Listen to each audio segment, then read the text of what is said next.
Alhamdulillahi Rabbil Alamin. Wassalatu wassalamu ala Rasulillah ma ba'd. Allahumma anfa'na bima 'allamtana wa 'allimna ma yanfa'una wa zidna ilman. Allahumma nas'aluka ilman nafi'an wa rizqan tayyiban wa amalan mutaqabbalan.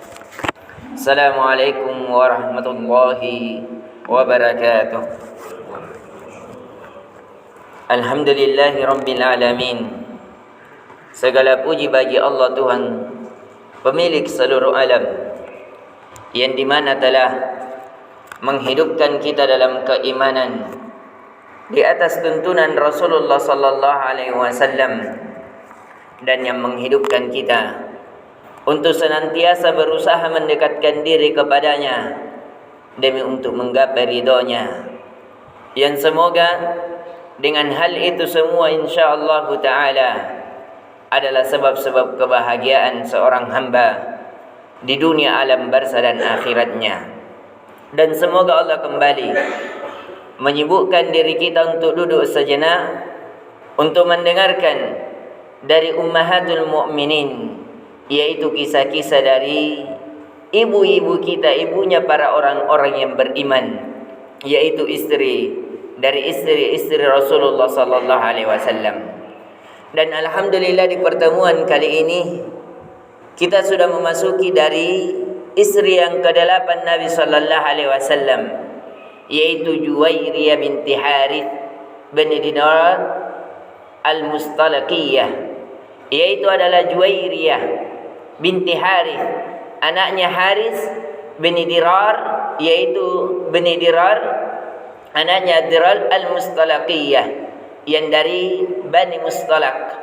Bani Mustalaq ini adalah suatu kabilah yang berada di dekat kota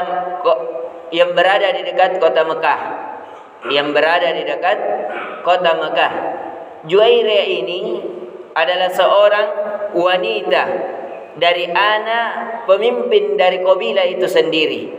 Dia terkenal orang yang sangat cerdas. Dia terkenal juga orang yang sangat cantik.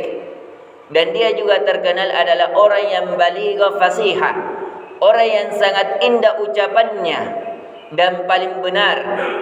Dia adalah seorang yang dimana asal usul dari kenapa dia menikah dengan Nabi sallallahu alaihi wasallam, karena pernah kaumnya, bapaknya sendiri mengadakan suatu pertemuan dengan kaumnya, yaitu dengan 700 pasukan yang mengadakan kekuatan untuk memerangi Nabi sallallahu alaihi wasallam. Dia merasa bahwa dia lebih layak untuk menyebarkan, untuk menjadi penguasa di kota Arabia daripada Nabi sallallahu alaihi wasallam. Sehingga Nabi sallallahu alaihi wasallam mendengarkan kabar tersebut bahwa bapa dari Juwairiyah ini menyiapkan pasukan untuk memerangi Nabi sallallahu alaihi wasallam, sehingga Nabi mengirim salah satu sahabatnya untuk bertanya apakah benar bahwa ia ingin memerangi Nabi sallallahu alaihi wasallam.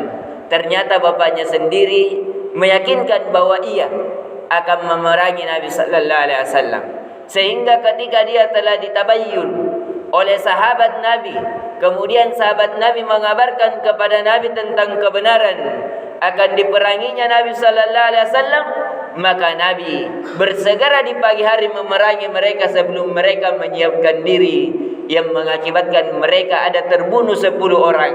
Salah satunya adalah suami Juwairiyah binti Harith ini.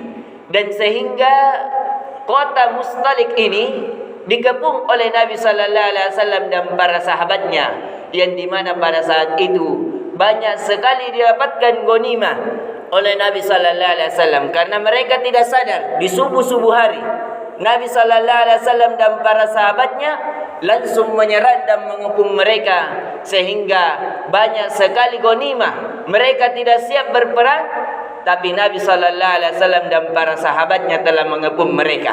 Sampai-sampai ada 200 rumah yang didapat oleh Nabi sallallahu alaihi wasallam dalam hasil peperangan.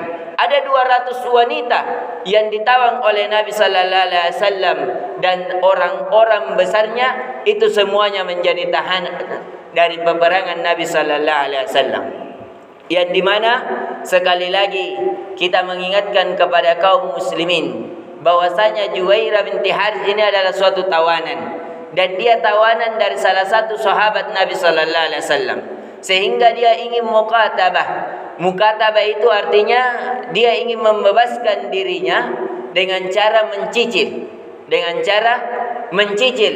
Akhirnya dia datang kepada Nabi sallallahu alaihi wasallam dan kata Nabi sallallahu alaihi wasallam, "Maukah aku tunjukkan yang lebih baik daripada hal itu?" Dan ia berkata, "Iya." Kata Nabi sallallahu alaihi wasallam, "Saya menikahimu dengan mahar, dengan pembebasanmu." Akhirnya Nabi sallallahu alaihi wasallam menikahinya. Di dalam riwayat lain bahwasanya ketika saat itu bapaknya masuk Islam. Dalam riwayat lain, dalam riwayat yang satu ini bahwasanya dia bermusyawarah dengan Nabi. Riwayat sejarah yang lain bahwasanya dia seorang bapaknya telah masuk Islam, kemudian setelah masuk Islam bapaknya dan bagus keislamannya, akhirnya Nabi melamar dari anaknya ini Juwairiyah karena melihat dari keindahan dari Juwairiyah, kebaikan akhlak, dan dia salah satu orang yang ahli ibadah, zuhud terhadap dunia, sehingga Nabi melamarnya. Dan dikenal juga oleh Juwairiyah sebagaimana yang diriwayatkan oleh Imam At-Tirmidzi dalam sunannya bahwa dia seorang ahli ibadah. Pernah di subuh hari Nabi sallallahu alaihi wasallam ingin berangkat salat subuh. Dia melihat Juwairiyah ketika sudah menjadi istrinya ini berada di rumahnya di tempat duduknya, yang dimana Juwairiyah berzikir dan berdoa kepada Allah sampai Nabi pergi salat subuh. Dan dimana Nabi kebiasaan Nabi setelah melakukan salat subuh duduk-duduk sejenak dan menyelesaikan hajat kaum muslimin. Ketika pada saat itu Nabi pulang fi wasatid duha, sebagian awalid duha, bahwasanya Nabi sallallahu alaihi wasallam pulang sekitar jam 10 pagi di tengah-tengah duha, yang dimana dia ketika pulang mendapati Juwairiyah tidak berpindah dari tempat duduknya. Kemudian Nabi mengabarkan kepadanya, "Apakah engkau lakukan ini dari pagi, dari subuh hari hingga saat ini?" Kata Juwairiyah, "Naam ya Rasulullah." "Iya Rasulullah." Kata Nabi sallallahu alaihi wasallam, "Maukah saya tunjukkan suatu amalan ta'dilu hadza fi'liki?" Yaitu saya menunjukkan suatu amalan yang setara dengan apa yang kau lakukan, yaitu duduk dari subuh hari sampai di pertengahan siang, pahalanya sama. Maka Nabi mengajarkan kepada Juwairiyah, "Quli," katakan, "Subhanallahi wa bihamdi thalatha marratin." Bacalah Maha suci Allah dan segala puji baginya 3 kali. Adada khalqi, yaitu dengan saya memuji kepada Allah dan mengagungkannya sebanyak jumlah makhluknya di langit dan bumi. Wasinata arsyihi, dan begitu pula dengan kedudukan arsy-Nya. Wa midada kalimati, dan sebanyak kalimat-kalimat Allah Subhanahu wa taala. Ini yang diajarkan 4 kalimat dibaca dengan 3 kali yang menyerupai kebaikannya, yaitu seperti orang yang duduk-duduk di subuh hari hingga di pertengahan siang, yang pahalanya sama dengan hal tersebut. Dan Juwairiyah ini dinikahi oleh Nabi sallallahu alaihi wasallam pada saat umur 20 tahun. Pada saat umur 20 tahun, dan Juwairiyah itu lahir di kota Madinah, dan Juwairiyah juga ini meninggal di Baqi. Juwairiyah termasuk orang yang dipanjangkan umurnya oleh Allah Subhanahu wa taala sehingga ia mendapati Nabi sallallahu alaihi wasallam meninggal, mendapati masa Abu Bakar As-Siddiq, mendapati masa Umar bin Khattab, mendapati masa Utsman bin Affan, begitu pula Ali bin Abi Thalib, dan mendapati pula Muawiyah, yaitu setelah digantinya setelah meninggalnya Ali bin Abi Thalib, kemudian Husain, kemudian Muawiyah, kemudian pada saat itulah Juwairiyah meninggal dunia dan disolati oleh seorang wali di kota Madinah, yang beliau juga dikuburkan sebagaimana tempat kuburannya para ummahatul mukminin, yaitu di Baqi di samping kota Madinah. Ini yang bisa kita berikan. Sekali lagi, Juwairiyah termasuk wanita cantik dan termasuk juga orang yang sangat cerdas dan dia menghafalkan beberapa hadis-hadis dari Nabi sallallahu alaihi wasallam.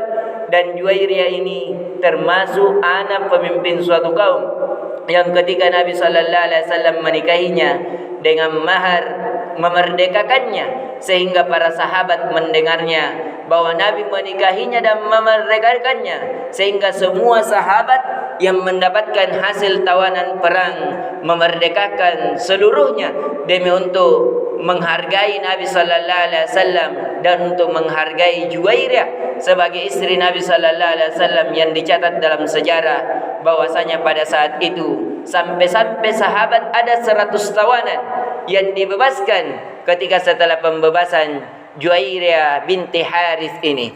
Ini yang bisa kita berikan, semoga bisa memberikan manfaat untuk memilih pasangan. Di antara salah satu sebab Nabi sallallahu alaihi wasallam memilih pasangan seperti Juwairiyah disebabkan karena keindahan akhlak dan fisiknya, dan menjadi manfaat bagi kaum muslimin. Bahwasanya salah satu pilihan yang sebaiknya seorang hamba memilih ketika ingin memilih jodoh, yaitu dengan cara melihat agamanya, dan itu adalah sumber kebahagiaan sebagaimana yang dikabarkan Nabi sallallahu alaihi wasallam, fasfar bisatid din taribat yadak. Maka pilihlah karena agamanya, pasti engkau akan bahagia sebagaimana yang dilakukan oleh Nabi kita sallallahu alaihi wasallam. Subhanakallahumma bihamdik, syada anta astaghfiruka wa atubu ilaik. Assalamualaikum warahmatullahi wabarakatuh.